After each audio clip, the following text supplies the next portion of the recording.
Thanks, Jane. The headlines in the southeast today. Campaigners demand urgent action to tackle an illegal waste site in Kent, which they say is damaging wildlife. It's an ancient woodland, so it would have been a woodland untouched for anything major for hundreds and hundreds of years. And the damage from this is going to be devastating. Brighton welcome Roma to the Amex for tonight's Europa League return leg after last week's crushing defeat in Italy. We're live in Brighton this lunchtime. And after a bright, mild start to the day, are we holding on to the sunshine? I'll have the details later in the programme.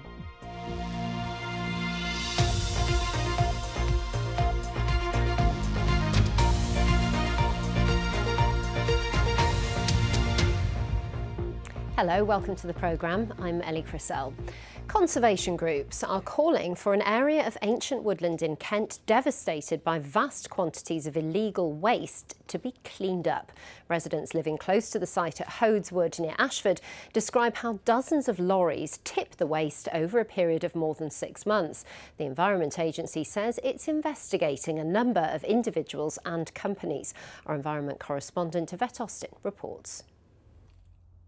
Heading down the track, deep into Hodeswood, waste piled up on either side. The drone then meets the heart of the alleged illegal operation, which was once a wildlife haven.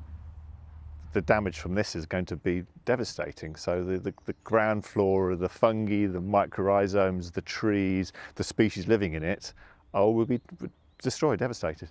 Local people say the site was cleared of trees back in 2020, but the worst of the dumping began in July last year, when dozens of big grab lorries would tip waste every day. I first saw the extent of the problem back in early January. One resident who wishes not to show his face for fear of reprisals described his anger at it being allowed to happen. There's 4 or 5 football pitches, some places as deep as 25 feet. Full of processed landfill waste in a designated and legally protected SSSI. I'm astounded. The very presence of a digger preparing the way in a designated SSSI should have triggered an immediate response. Well, it still looks just as disgusting as when I was here back in January. But what has changed is that there's a court order here issued on the 16th of January by Medway magistrates, making it illegal to enter the site. And there's also these concrete blocks here, making sure no one can get in. But what I can smell from time to time are these wafts of rotten eggs, which is the chemical called hydrogen sulfide, and that's not good for your health. So the dumping has now stopped. But residents and conservation groups have begun a campaign to get the site cleared. It's quite simple, just get it cleaned up. The waste is piled high throughout the wood. It's an SSSI, Site of Special Scientific Interest, and it's in a terrible state now. The Environment Agency says it's leading an investigation into the tipping and it's targeting those who put the waste there to clear it. Yvette Austin, BBC South East Today, Betherston.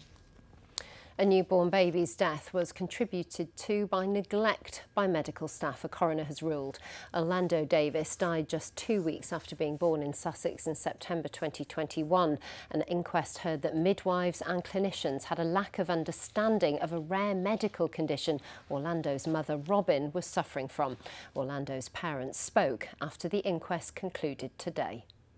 Whilst nothing will ever bring Orlando back, we'd like to thank the senior coroner for acknowledging that this is a case where there has been a gross failure to provide basic medical attention and finding that these gross failures amounted to neglect. As hard as it is to look forward to this at the moment, we're joining the call for a national public inquiry into maternity care all across England.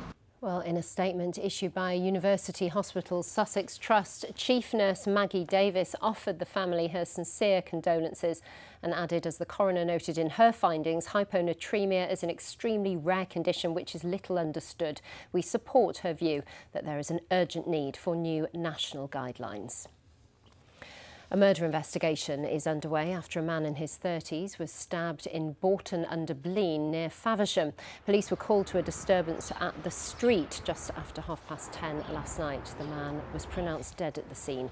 3 men aged between 39 and 43 have been arrested. Officers are still at the scene in the centre of the village, which remains closed off this lunchtime. Brighton and Hove Albion are hoping to pull off a footballing miracle tonight and keep alive their first ever European adventure in front of a home crowd at the Amex. They need to overturn a 4-0 deficit from their first leg defeat against Roma in the Italian capital last week. There will be an increased police presence ahead of the match following those disturbances during that game. Well, James Dunn is live in Brighton for us this lunchtime. Hello, James. There's a lot of unanswered questions about how exactly today is going to work. It's a bit unusual, isn't it? Yeah, exactly. All of the other games here in Brighton have been run with military precision. This one seems to be different, which is a bit of a worry when we consider that 2 fans were stabbed at the away fixture in Rome just last week. Now, usually what happens is all of the away fans will gather at this pub, the old King and Queen in the background, and then they will take a shuttle bus to the stadium when the time comes, and that helps keep fans separate. Now, this time, there are no shuttle buses running. Now, we've asked the club and the company that runs the shuttle bus. They say that the shuttle buses aren't available. They're not going to comment any further. So the question is, how are the fans going to get from here to the stadium? Well, we've asked Sussex Police about this a couple of times. They say there's an increased police presence in the city and that they are assisting the club. We still don't know exactly how they're going to get there. All this, of course, is in aid of a game of football, a very important game of football. Brighton are going to have to overturn a 4-0 deficit to stay in this competition. Here is what the head coach, Roberto De Zerbi, had to say about this evening's match. I think we could play much better. And our focus is to play as a Brighton. We are not a big team, but we are not what we showed in Roma.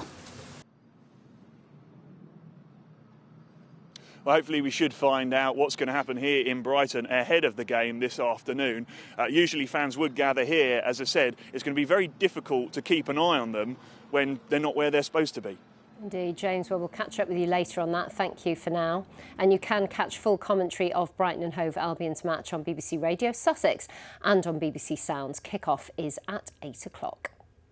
Time now for a look at the weather this lunchtime. Rachel Mackley is with us. How is it looking? Oh, wow, lovely daffodils behind you. Daffodils and some clear blue skies as well, yes. There is going to be a little bit more cloud cover around this afternoon, but we should be staying dry.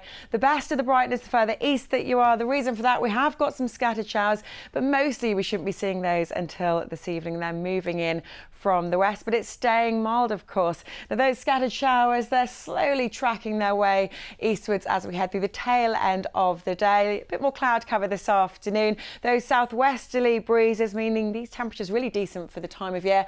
Highs there, 13 or 14 degrees, so several degrees above the seasonal average. Now, into tonight, we hold on to that milder weather. You can see some sharp showers there behind me. Certainly not a washout, but 1 or 2 around, particularly towards the early hours of tomorrow morning. But again, just look at these temperatures, really mild, as overnight lows were staying in double figures at around 10 or 11 degrees to start the day for Friday. Now, Friday, we've still got this stream of quite sharp showers throughout the day. There'll be some brighter breaks and a slightly drier picture during the afternoon. Still the risk of one, though. And again, temperatures really decent for the time of year, 14 or 15 degrees with those southwesterly breezes. Now, as we look towards the weekend, good news for Saturday, a small ridge of high pressure giving us a sunny and settled day. This is what's waiting in the wings, I'm afraid, as we go over into Sunday. But both days stay mild. Temperatures in the mid-teens, highs there of around 15 degrees. So some sunshine, yeah. So there's some stuff to brighten us up there, isn't there, Rachel? Thank you. And something else to brighten us up in South East today at 6:30.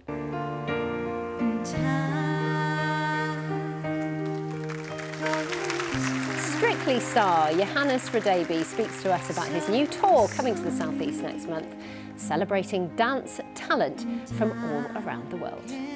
We'll look forward to that. That's it from me and from Rachel. See you later. Bye-bye.